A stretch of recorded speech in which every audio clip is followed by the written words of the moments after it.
Hi there kite people, Sven from AERIALIS Kites, and welcome to this tutorial, the basics on windless flying. Yeah, you know, when I tell people that I fly kites indoors, well, they look at me with that strange expression on their face and, what, you fly your kites indoors? Do you use fans or... No, you gotta be kidding. But no, I'm not. Because indoor flying or windless flying is much easier than it might sound. It's big fun and it definitely improves your general flying skills. So in this tutorial we are going to take a look at some basic moves for flying in an absolutely windless environment. But first, what do you really need to get started? Well, 4 things. You will need a kite, you will need some flying lines, you will need a pair of straps or handles, and windless conditions. 4 things. In theory, you can fly almost any kite indoors, but there are kites that are specifically designed for such conditions, and you better start with one of them. And a good beginner's kite for indoor flying is a kite that's large enough to be kind of floaty, should be stable in the air, light of course, and the frame should be stiff enough for your input so that it reacts responsively, and also soft enough to cater for the somewhat irregular input from a novice indoor kite flyer. In this tutorial I am flying an old kite of mine called the Sweetie. It was made in 2003 by German kite manufacturer Wolfgang Siebert at Siebert's Drachenkiste. It's a great beginner's kite and it will take you quite a bit down that road so that you will become a much better indoor kite flyer or windless kite. However, that kite is probably going to be hard to get on the market today. But if you get in touch with a physical or an online kite shop, I'm sure they will lead you in the right direction for a kite like that. Then you will be needing a set of flying lines. My personal preference of length is 3 to 3.5 meters. Yours might differ. But anyway, if you're flying indoors, that ceiling will limit the length of your lines for sure. Personally, like I said, I like flying on 3 meters, maybe 3.5 meters, but why not experiment yourself and find out what suits you the best. Some people also like very light lines for flying in no wind conditions, down to 20-25 kilos. I personally prefer a little heavier lines, because I find those really light lines to kind of linger, kind of float in the air for a split second, but the heavier lines will drop and give me a better response when I do my input to the kites. Personal preferences, there are no one truth, so check it out yourself and fly on what you find the best. Then the handles. Well, actually, you might not need them, but I prefer to use them, and I use my finger straps. I don't put my fingers through the loops, but I hold them between my index finger and my thumb. And that works very well, at least for me. You experiment yourself. Then finally, you will need a total windless environment, because if there's any kind of draft in the air, any kind of breeze, whatever movement, it's difficult.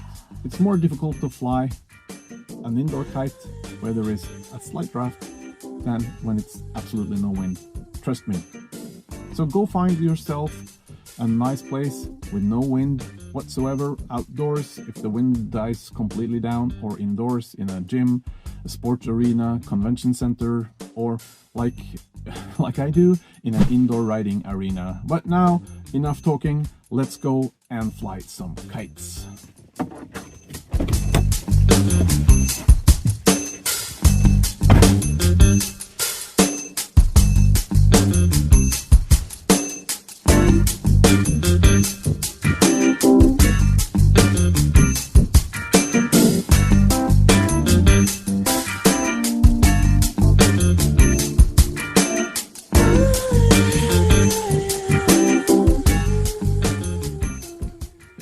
Okay, before we go into the details in this tutorial, there are 2 things I want you to know about when dealing with windless kite flying. You know, most people, they associate kite flying with wind. And of course there are obvious reasons for that. But technically speaking, a kite don't need wind to fly. What a kite needs to fly is air pressure to the sail. And when you're flying in a completely windless environment, you'll have to provide that air pressure to the sail of your kite yourself. Number 2, the wind window. You know, when you're outdoors flying in that nice breeze down on the beach, your wind window is kind of half dome shaped. You know, left, right, over you, forward, and there you can fly your kite. The wind will build enough pressure into the sail of the kite so the kite will fly. However, when you move to an indoor location or a place where there's absolutely no wind, your wind window will change.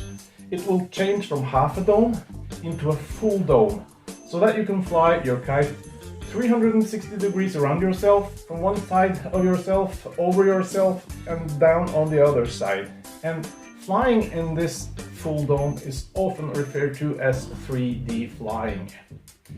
And with that out of the way, let's get into the details. And first, you need to get your kite off the ground, the launch.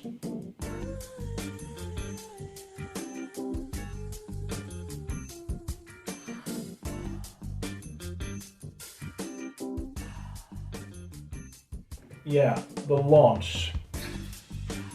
Before you take off, you must put both the kite and yourself in what I call launch position. You know, the kite should be standing on the ground or the floor on its wingtips with its nose pointing up, and make sure to lean that kite a little bit backwards as well so it won't fall over onto its belly.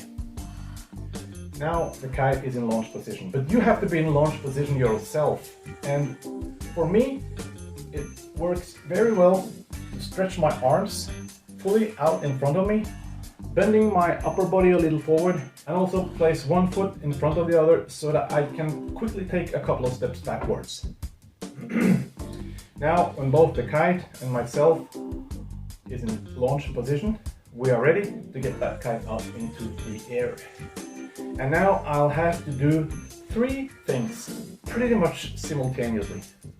I will need to sweep my arms down and back, I will need to straighten my upper body, and I will need to take a couple of steps backwards. This will put pressure into the sail of your kite so that it will take off. And it goes like this.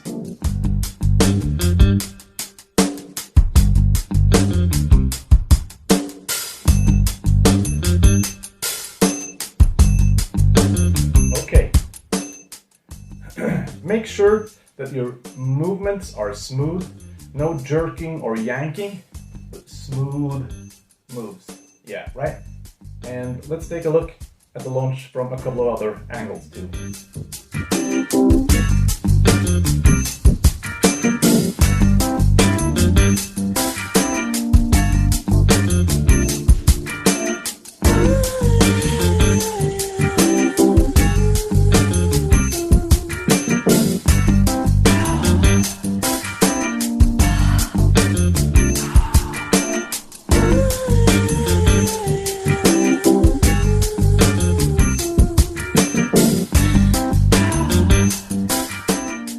So when you know how to do the launch consistently, we are ready to take it one step further, and that's to include the up and over move. And as its name implies, you fly your kite from one side up and over yourself and down on the other side. And when you get it right, it looks something like this.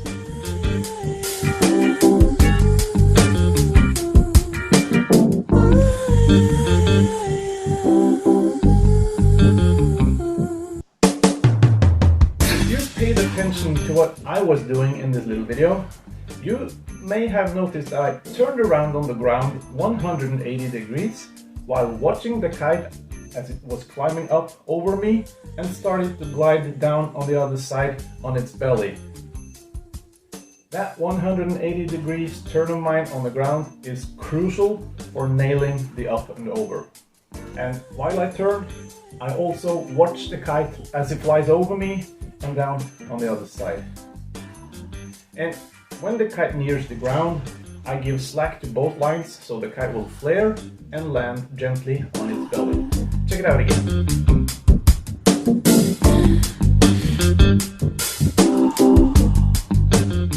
Position your kite and yourself in launch position.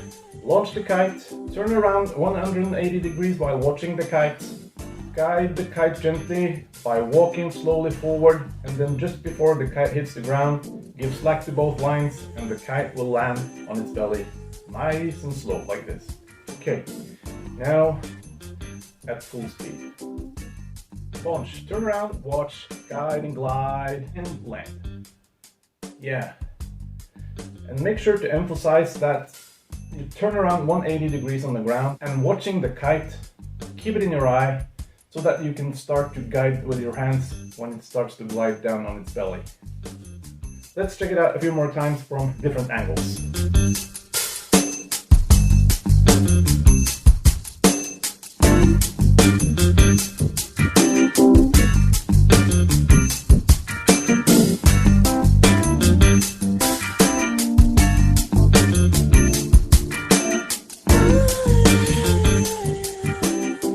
Okay, now you can launch the kite and you can fly it over yourself and down on the other side.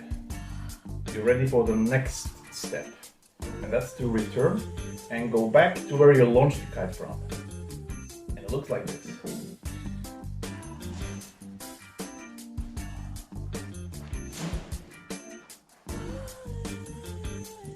Okay, as you can see, this move builds on the launch and also the up and over. But rather than flaring your kite and land it, you do a 180 degrees flat spin, and as soon as the kite's nose is pointing towards you again, you do some kind of a mid-air launch, and the kite will start to climb up. You turn around 180 degrees on the ground again, so that it will be facing the same direction as where you launched. Watch the kite as it glides over you, gently guide it down, and now you can land it again. Let's take a look at it one more time.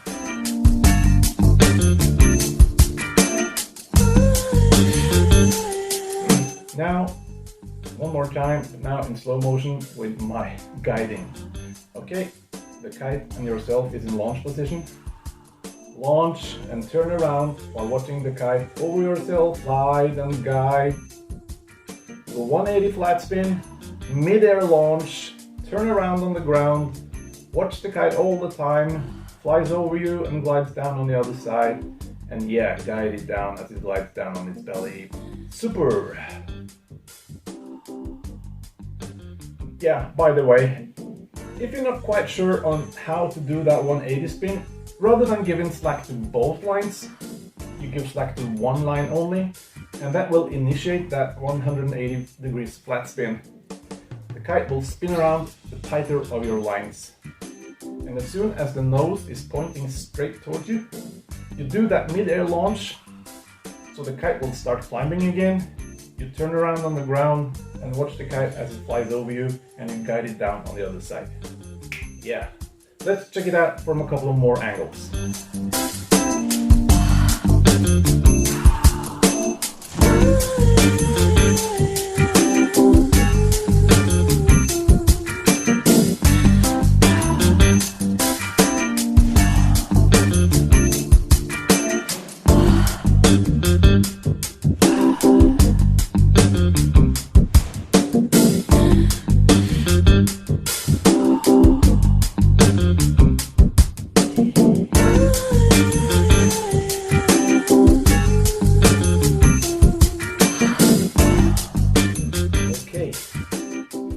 Remember I was talking about this full shaped dome that you can fly your kite in a 360 degrees circle around yourself on the ground?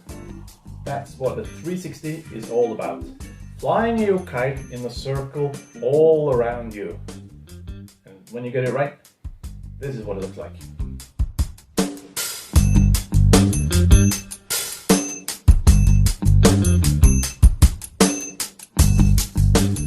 Okay, I find it The easiest way to enter that 360 is when you have flown your kite up and over yourself, and rather than do that 180 flat spin, you do a 90 degrees turn, and as soon as the spine of your kite is horizontal, you start flying it in a straight line. You walk backwards, kind of away from the kite, in a circular pattern on the ground. That's the key factor.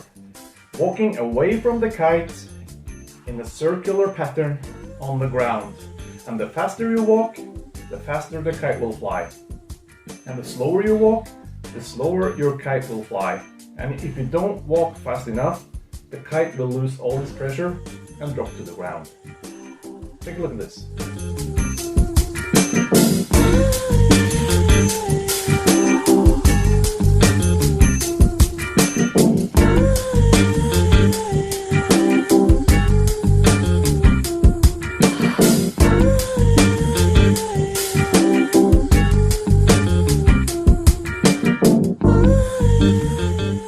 Couple of tips.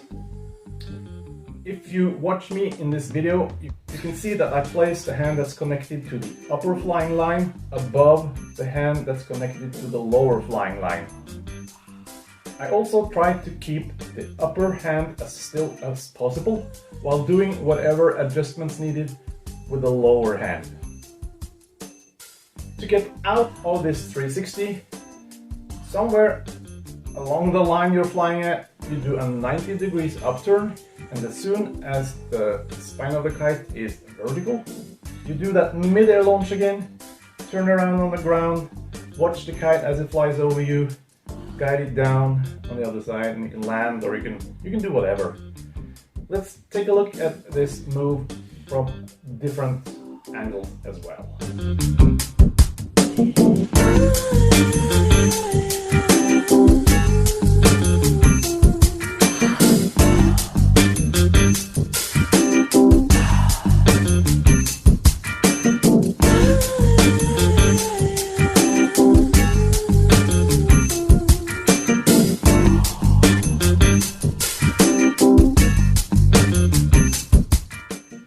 By now, you should know how to launch your kite, how to do the up and over, how to do the up and over and return, and also how to do a 360 and recover.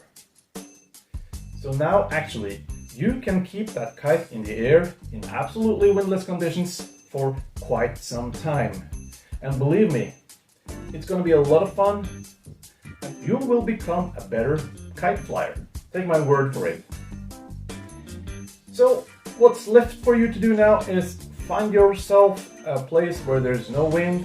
It can be outdoors, it can be indoors, your choice.